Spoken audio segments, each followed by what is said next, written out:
Hi, I'm Alex. If you're new here, welcome to my channel. If not, welcome back. I am a 23-year-old, almost 24, data analyst in the greater New York City area, and I am a big reader and I'm obsessed with Disney. So if any of those things speak to you, stick around for this video. Let's hang out. Maybe you'll have some holiday wish list items that I also have. Feel free to subscribe down below and let's get into it. I wanted to do this sitting by the Christmas tree with like nice lights and relaxed, but unfortunately we have not put up our full tree yet. So for now, we just have this little video of a tree and a fireplace. I hope that brings some spirit to you. So today we're going to be talking about my personal holiday wish list for 2021. As I get older, there are less and less things on this wish list for me, and I have a few like big ticket items, some like smaller things that I want but aren't like necessary, and then I have a list of books that I want. So we're gonna go through these and we're gonna start with the big ticket items. These are items that cost over $100. Some of them are experiences, some of them are materialistic, some of them are just hobbies that I want to get into that are a little expensive to start. So let's talk about these. The first thing on this list is a trip to Disneyland. I love Disney World more than anything, but we go a lot and I've been watching a lot of people go to Disneyland lately and I want to be a part of the club. I would love to see it even though I know it's not my castle. I want to go to the Avengers campus given that we don't have one at Walt Disney World. I really just want to see all of the Disney parks at some point, and Disneyland seems like the next logical step. Also, I will be drinking my little holiday drink from Starbucks during this video. I just get a peppermint white mocha, so it's a white mocha with peppermint syrup. Today they actually made my drink wrong, so that's not what this is, but that's what I enjoy drinking from Starbucks. The next thing on my list is an embroidery machine, one of the like computerized ones that do everything for you. I really want to get into embroidery. I really love the way that it looks. They're my favorite shirts and sweatshirts to purchase, so I would like to be able to make them myself. I think it's super cool. So that is the next like big ticket item on my list. After that, going along with my like hobbies, I really want a color printer. We only have black and white printers in our house, and I love making shirts, and anytime that I need something printed for me, I have to ask my sister to make the shirt, and then it's a pain because she lives 4 hours away to figure out getting it from her. So I would really like a color printer so I don't have to do that anymore and can just print and cut vinyl myself. The next thing on this list, going more into the materialistic side of things, is one of the Walt Disney World 50th anniversary Kate Spade bags. I love Kate Spade. All of my favorite purses are Kate Spade. All of like my planner is Kate Spade. I use like pens that are Kate Spade. I just am a big Kate Spade gal, and obviously I'm a big Disney person as well. So when they came out with this line, I was like, I need it. And it just got released yesterday or 2 days ago, so I really want one of these bags now that I know they exist. But it's something that I will probably end up buying for myself if I don't receive it as a gift. The next thing, a little more practical, I guess, is a king-size bed. We sleep in a queen, and not that we have any issues sleeping in a queen, but there are nights that you just want to like spread out a little more. It's too warm to be that close to each other, etc. So every time we go on a vacation and sleep in a king-size bed, we come back and decide that we want one ourselves. So that is the next thing on here, though I doubt that will be a gift that anybody gets for us. And then the last thing is an iPhone 13 Pro Max. Again, definitely not something I'm going to receive as a gift, but it is something that I really want and is on my overall like life wish list. My phone started not working as well once I started looking into the iPhone 13, so I definitely am interested in getting one of those. Now we're moving into the medium ticket items. These are going to be things that cost between $20 and $100.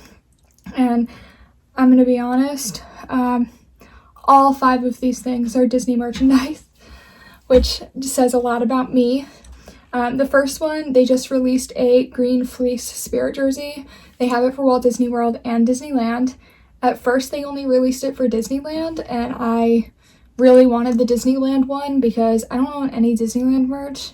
And if we eventually go, hopefully sometime in the next year, I'm going to need something to wear there. It might as well be this like cute Spirit jersey, but they also have it for Walt Disney World, which obviously I would love. That's what all of my Spirit jerseys are now. Speaking of Walt Disney World Spirit jerseys, they have the holiday sweater Spirit jersey this year. That is just so cute, and it's an actual sweater material, which I think is awesome. It's definitely on the higher end of the Spirit jersey price range, but it looks amazing. And then last Spirit jersey, they sell, I found out the other day, the Disneyland Paris Spirit jersey in the France Pavilion at Epcot. So this is on my holiday wish list, but I am 100% buying it for myself on our next trip because that's just what I do when I really want things. And then the last 2 things are not Spirit jerseys. There's the Disney cookbook that they just released. I have like the Delish by Disney cooking magazine, and I have the like off-brand Disney cookbook, but I don't have the legitimate one that they just put out, so that is something that I am interested in receiving. And then the last thing is this pair of Donald Duck sequin ears. I saw somebody wearing them in the park. I know they come from the Tokyo Disneyland, but I am obsessed with them. I think they're so cute, and Donald Duck is my favorite, if you didn't know, so that is definitely something that I really want. And then moving into the small ticket items, these are items that are under $20. Some of them would make good stocking stuffers, or good gifts from people like my little sister who makes, you know, part-time minimum wage and still wants to give me a gift, so things like that. So the first thing in here is this Favorite Things packing bag. I saw this while I was scrolling through Etsy one day and I was obsessed with it. I think it's so cute. I definitely want that.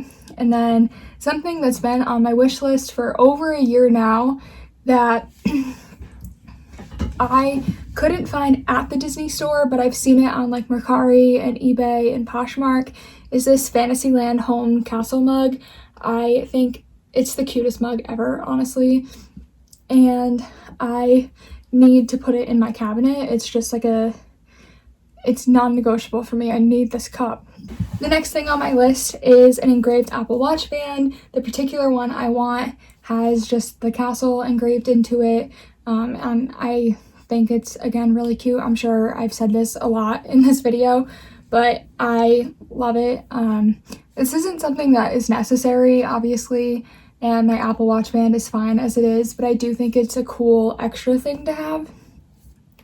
The next thing I want, and these things, the reason they're on this list and not in my possession is because they're online only, and I don't really order online from Bath & Body Works, but the next 3 things are all from Bath & Body Works. So I want a pink wallflower. As you can see, my office theme is pink, and I want a wallflower to put in here, but I'm waiting until I can get a pink one, and unfortunately they only sell them online.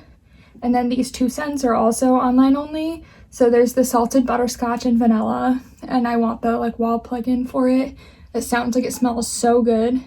And then also vanilla and patchouli. I've realized lately that patchouli is one of my like favorite scents. So this is definitely another plug-in that I really want, but again, is unfortunately online only.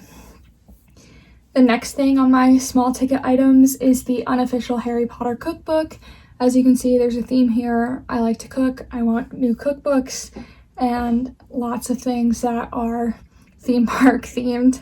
But the unofficial Harry Potter cookbook, I think it would be cool to have some of the recipes that you see them eating in the Great Hall. It sounds just like very cozy to me. And then the last thing in this small tickets category is the Rome burning candle. If you know, you know, but if you've been on Spaceship Earth, there is a scene where Rome is burning, essentially, and it is one of my favorite scents of all time. I don't know why I love it so much, but it really does. It just smells so good. When we were there in July, you didn't have to wear your mask indoors, and I really wanted to go to Epcot so I could smell this without a mask on again for the first time in 2 years, but unfortunately we didn't make it there, and I just need this smell. Now, this next part of this video might not be applicable for everybody, so if you're not a reader, feel free to click off now. But this next part is my book wish list. This is my top 10 books off of my to be read that I don't own yet, and I really want. So some of them are dark academia, there's a lot of romance, and then there's one historical fiction book. So the first book on this list is The Dinner List by Rebecca Searle. I love Rebecca Searle's books. I think In 5 Years is one of my favorite books of all time. So I definitely want to venture out to read more. The next one is The Unhoneymooners by Christina Lauren. I've never read a Christina Lauren book, and actually The Soulmate Equation is on this list as well. It's number 3. I have heard that she is one of the best romance authors ever, and I really would like to find that out for myself. So the next book on here is The Atlas Six by Olivia Burke, and here is where the dark academia is. Sometimes you really just need something that's not uplifting, and not uplifting, but that doesn't just play with your heart. You need something that plays with your mind too. So that's where that book comes into my list. And the next one is Such a Fun Age by Kylie Reed. This is definitely a stereotypical book. I've seen it all over Book Talk, I've seen it all over BookTube, and I think it looks really good. And also the cover is just pretty, so it would look really nice in my collection on my bookshelf. The next one is Red, White, and Royal Blue by Casey McQuiston. One of my best friends tells me all the time that this is his comfort read book, and anytime he needs something to go back to, this is what he reads. So I think I need to read it because we have very similar tastes in books. So I think it would be good. And then also by Casey McQuiston is One Last Stop. And I'm not gonna lie, this is one that specifically the cover stuck out to me, but I do think that it's going to be a good book. I've seen other people say it's good, so that's why it's on this list. And then I'm just gonna finish out the romance before I move on to the last 2 books. So the last romance novel is The X Talk by Rachel Lynn Solomon. It's about 2 people who host a podcast together that happen to be exes, and I am assuming it's the story of them falling back in love, but I don't really know. So The X Talk is on my list, though I do know it's primarily sold as hardcover, so I might be willing to wait until it's paperback to read it. And then The Vanishing Half by Britt Bennett is number 9. I think it sounds really interesting. It sounds like something that's going to challenge me mentally, so I'm excited to read that. And then the last book, the last thing I'm going to talk about in this video, is Catch-22 by Joseph Heller. This book has been around a really long time. It is a World War II historical fiction novel. A bunch of my friends read this in high school as a project that they did, and they said it was really good, but I've never read it, and I love World War II historical fiction. It's one of my favorite types of novels to read. So that is the last book on this list. That is the last book in this video, or the last item in this video. Thank you so much for watching. I hope you got some kind of ideas out of this. I know this was very Disney book reader specific, but thank you again for watching, and I'll see you in the next one.